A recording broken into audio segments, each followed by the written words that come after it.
C Joseph Vijay எனும் நான்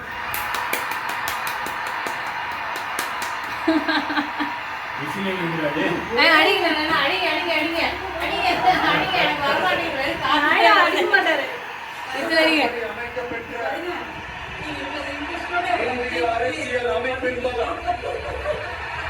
உண்மையான நம்பிக்கையும் மாறா பற்றும் கொண்டிருப்பேன் என்றும்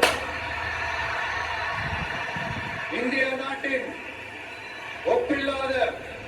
முழு முதல் ஆட்சியையும் ஒருமையையும் நிலை நிறுத்துவேன் என்றும் தமிழ்நாட்டு அரசின் முதலமைச்சராக உண்மையாகவும் உளச்சான்றின் படியும் கடமைகளை நிறைவேற்றுவேன் என்றும் அது அந்த சட்டத்திற்கும் அச்சமும் ஒருதலை சார்பும் இன்றி